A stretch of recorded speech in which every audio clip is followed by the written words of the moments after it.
Sir जिम्मेदार कौन है इसका? हम भी जिम्मेदार, हम ही लोग जिम्मेदार।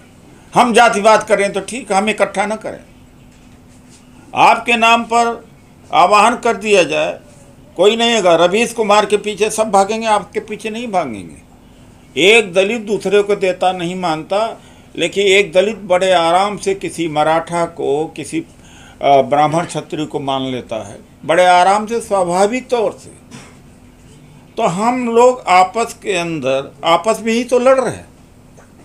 और एक चीज मैं और कहना चाहता हूं कि जो ब्राह्मणों को गाली देना बंद करो भाई। ब्राह्मणों को गाली दे दे करके हम अपने मुद्दे की लड़ाई भूल गए हैं। हम अपने अधिकार की बात नहीं कर पा रहे हैं। उनको गाली दे करके हम कौन सा भला कर गए भाई?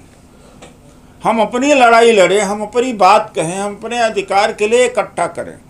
कुछ लोग हैं बड़े बढ़िया बढ़िया भाषण देंगे, हम ये कर देंगे, ये देश से आए थे, बाहर से आए थे, ये इनको फिर से वापस भेज देंगे। ये भावनात्मक बातों में जो लोग आ रहे हैं, वो हमारे जो मुद्दे हैं, ज़मीन का मुद्दा, स्कॉलरशिप का है, और हमारे नौकरी का है, शिक्षा का है, आर्थिक सवाल है, सारा मुद्दे हमने गड्ढे पर गाड़ दिया है। जब आदमी को खाने को नहीं होगा, शिक्षा नहीं होगी, न वो बौद्ध धर्म समझ पाएगा, न मौलवादियों से लड़ने के लिए सशक्त हो पाएगा, न सोच पैदा हो पाएगी। भावनात्मक रूप से तो लोगों को इकट्ठा करना कोई मुश्किल नहीं। बीजेपी आरएसएस ने मुसलमानों को बोल करके हिंदुओं को इकट्ठा कर लिया। कुछ लगता ही नहीं आगे इमोशनल बात करके। जाट के खिलाफ में 36 जातियाँ इकट्ठा हो जाती हैं बड़े आराम से। क्रिश्चियन के खिलाफ क्रिश्चियन को दुश्मन बना तो हिंदू इकट्ठा हो जाए। तो ब्राह्मणों के खिलाफ बोल करके आप दलितों को इकट्ठा कर लो, या बैकवर्ड को खिलाफ बोल करके। इमोशनल कार्ड खेलने में कितना टाइम लगता है, लोग तो जान दे देते हैं, इमोशनल कार्ड पर पूरी ताकत लगा देंगे। तो उससे हमें निकलना पड़ेगा। बाबा साहब ने मुद्दों की लड़ाई लड़ी, अधिकारों की लड़ाई लड़ी, और ब्राह्मणों को गाली देने में या ब्राह्मणवाद के गाली देने में उन्होंने समय नहीं खराब किया, विश्लेषण जरूर किया। लेकिन जब वायसराय के एग्जीक्यूटिव काउंसिल में मेंबर रहे, मिनिस्टर रहे, तो आरक्षण किया, इवन ठेकेदारी में किया, स्कॉलरशिप का प्रावधान किया, नौकरियों में आरक्षण दिया, प्राइवेट सेक्टर में ठेकेदारी का भी प्रावधान किया था उन्होंने, CPWD वगैरह में। उसके बाद संविधान बनाया, उसके बाद में बौद्ध धर्म परिवर्तन किया। सारे रचनात्मक कार्य, सारे रचनात्मक कार्य। सर जो बाबा साहब ने जो अधिकार दिए थे वो तो सब छिनवा दी ना सर। बार बार बाबा साहब का नाम लिया जा रहा है। अब समय बदल गया तो परिस्थिति बदलती है, परिस्थितियां बदलती है। कौन जानता था कि आकर के प्राइवेटाइजेशन होना शुरू होगा। वो दौर अलग था, ये दौर अलग था। आज अंबानी अडानी के पास इतनी ताकत है कि आपकी संख्या धरी रह जाएगी, पूरा चुनाव पलट सकते हैं। तो एक बात यह भी थी कि जिसकी जितनी संख्या भारी हो उसकी उतनी भागीदारी। आज पूरा टेलीविज़न, अखबार से, सोशल मीडिया से, पैसे से, ईडी से, CBI से आपकी संख्या भी रहेगी तो आप नहीं चुनाव जीत पाएंगे। तो परिस्थितियां बदली हुई हैं। बाबा साहब ने तो ये कहा था कि जाति विहीन समाज बनाओ, जाति का उन्मूलन करो। यहाँ जाति का उन्मूलन नहीं, जातिवाद बढ़ाया, यह कारण है, मुख्य कारण है। ठीक विपरीत जो बाबा साहब ने कहा, ठीक विपरीत बहुजन आंदोलन ने उसको किया और नाम दे दिया डॉक्टर अंबेडकर, ज्योतिबा फुले और साहू जी महाराज का। किया काम विपरीत में और कहा लिया नाम उनका। सर आप आरक्षण की बात कर रहे हैं, EWS पे सुनवाई चल रही है, क्या लगता है आपको? भाई 48 घंटे में मैं पार्लियामेंट में था, लोकसभा राज्यसभा दोनों में वो बिल पास हो गया।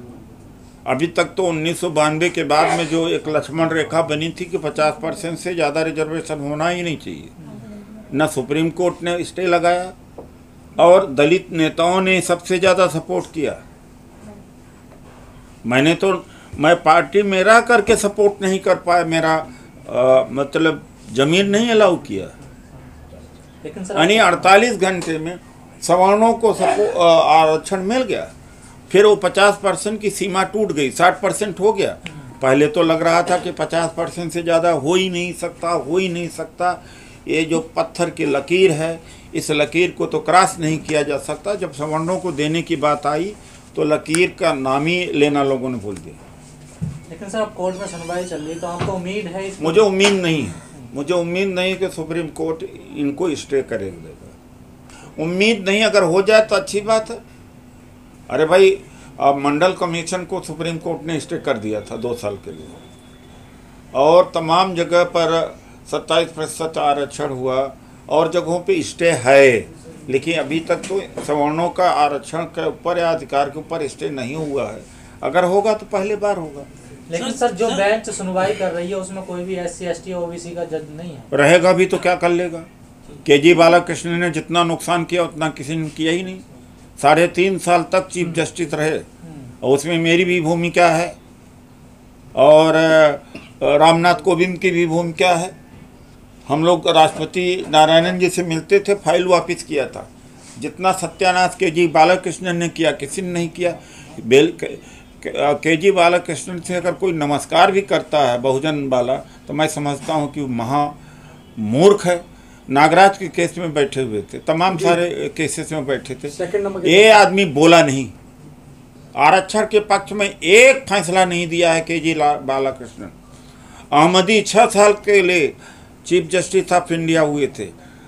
अल्पसंख्यकों को उन्होंने प्रमोट किया। एक टाइम ऐसा है कि 6 चीफ जस्टिस अल्पसंख्यक समाज के हुए। अहमदी से मेरी बात हुई, एक बार मैं ट्रेवल कर रहा था, कहा इस आदमी ने केवल इसको अखबार में मीडिया में जाने का शौक है, और एक खुद आदमी बोलता है इसका ही जज खंडन कर देता है। तो क्या सुप्रीम कोर्ट आरक्षण विरोधी लगता है आपको? है ही, और क्या? सारे जजमेंट खिलाफ जा रहे हैं। एक्सेप्ट कि एक बड़ा जजमेंट हमने बचाया था नागराज का, 85th अमेंडमेंट को स्टे दिया है। और ये जो उत्तराखंड वाला था 2020 मार्च में, फरवरी मार्च में इसको पदोन्नति में आरक्षण को मुकदमा हार गया 192 के जजमेंट में। हाँ मालूम। लेकिन सर आप लोग आरोप लगाते हैं, मेरा आखिरी सवाल, कि बीजेपी नफरत फैलाती है देश में, लेकिन मोहब्बत भागवत तो मस्जिदों में जा रहे हैं सर। देखिए उनकी ज़रूरत पड़ेगी तो आपके यहाँ भी आ जाएंगे। उनको वोट लेना है, वोट लेकर के ही नफरत फैलाते हैं ना। तो वोट लेंगे, उन्हीं को मारेंगे।